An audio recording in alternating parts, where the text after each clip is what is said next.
ಕರಾವಳಿಯಲ್ಲಿ ಮುಸ್ಲಿಮರು ಪ್ರವಾದಿ ಮೊಹಮ್ಮದ್ ಪೈಗಂಬರ್ ಅವರ ಜನ್ಮದಿನವನ್ನ ಮಿಲಾದುನ್ನಬಿಯಾಗಿ ಗುರುವಾರ ಅತ್ಯಂತ ಸಡಗರ ಸಂಭ್ರಮದಿಂದ ಆಚರಿಸುತ್ತಿದ್ದಾರೆ. ಬಹುತೇಕ ಎಲ್ಲಾ ಮಸೀದಿ ಮತ್ತು ಸುತ್ತಮುತ್ತಲಿನ ಪ್ರದೇಶವನ್ನ ಶೃಂಗರಿಸಲಾಗಿತ್ತು. ಬೆಳಗಿನಿಂದಲೇ ವಿದ್ಯಾರ್ಥಿಗಳಿಂದ ಪ್ರವಾದಿಯವರ ಮಹದ್ಗೀತೆಗಳು, ಮೆರವಣಿಗೆ, ವಾಹನ ರ್ಯಾಲಿ, ಮೌಲಿದ್, ಮಜ್ಲಾಸ್, ಕೂಟು ಜಿಯಾರತ್ ಇತ್ಯಾದಿಗಳು ನಡೆದವು. ಮದ್ರಾಸಗಳ ವಿದ್ಯಾರ್ಥಿಗಳಿಗೆ ವಿವಿಧ ಸ್ಪರ್ಧೆಗಳನ್ನು ಏರ್ಪಡಿಸಿ ಬಹುಮಾನವನ್ನು ವಿತರಿಸಲಾಯಿತು. ಅಲ್ಲಲ್ಲಿ ಸಿಹಿ ತಿಂಡಿ, ತಂಪು ಪಾನೀಯ ವಿತರಿಸಿ ಸಂಭ್ರಮಿಸಲಾಯಿತು. ಕೆಲವು ಕಡೆ ಹಿಂದೂ ಮತ್ತು ಕ್ರಿಸ್ತರು ಸಿಹಿ ತಿಂಡಿ ಪಾನೀಯ ವಿತರಿಸಿ ಸೌಹಾರ್ದವನ್ನ ಮರೆತಿದ್ದಾರೆ. ಸುರತ್ಕಲ್ ಕೃಷ್ಣಾಪುರದ 4ನೇ ಬ್ಲಾಕ್ ಅಲ್ ಮದ್ರಸತುಲ್ ಬದ್ರಿಯಾ ಮಸೀದಿಯ ಸದಸ್ಯರು ಮೆರವಣಿಗೆಯನ್ನ ನಡೆಸಿದರು. ಧರ್ಮಗುರುಗಳು ಈ ಸಂದರ್ಭ ಸಂದೇಶವನ್ನ ನೀಡಿದರು. ಮಂಗಳೂರಿನ ಬಂದರು, ಕಂದಕ, ಕುದ್ರೋಳಿ, ಬೆಂಗ್ರೆ, ತಣ್ಣೀರುಬಾವಿ, ಜೆಪ್ಪು, ಬೋಳಾರ, ಕಂಕನಾಡಿ, ಅಡ್ಯಾರ್, ಕಣ್ಣೂರು ಹೀಗೆ ವಿವಿಧ ಕಡೆಗಳಲ್ಲಿ ಈದ್ ಮಿಲಾದ್ ರ್ಯಾಲಿಗಳು ನಡೆದವು.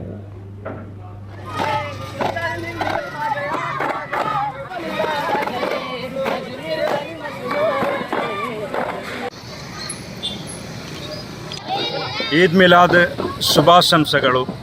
4th ಬ್ಲಾಕ್ ಅಲ್ ಬದ್ರಿಯಾ ಮಸ್ಜಿದುಲ್ ಬದ್ರಿಯಾ ಅಧೀನದಲ್ಲಿ ನಾವು ಈಗ ಮೆರವಣಿಗೆಯನ್ನು, ರ್ಯಾಲಿಯನ್ನು ಸುಂದರವಾದ ವೃತ್ತಿಯಲ್ಲಿ ಮಾಡಿಕೊಳ್ಳುತ್ತಾ ಇದ್ದೇವೆ. ಪ್ರವಾದಿ ಪೈಗಂಬರ ಜನ್ಮದಿನದ ಭಾಗವಾಗಿದೆ ಈ ಒಂದು ಕಾರ್ಯಕ್ರಮ. ಇಡೀ ಮುಸ್ಲಿಂ ಲೋಕವು ಆಚರಿಸಿಕೊಂಡು ಬರುವಂತಹ ಅತ್ಯುತ್ತಮವಾದ ಸುಂದರವಾದ ಒಂದು ಸಂಭ್ರಮವಾಗಿದೆ. ಕೋಟಿ ಮುಸಲ್ಮಾನನಿಗೆ ಸಂತೋಷದ ದಿನವಾಗಿದೆ. ಪ್ರವಾದಿ ಪೈಗಂಬರರು ಜನಿಸಿದ ಇಂದಿನ ಎಲ್ಲ ಮುಸ್ಲಿಮರಿಗೂ ಸಂತೋಷವಾಗಿದೆ, ಆಹ್ಲಾದವಾಗಿದೆ.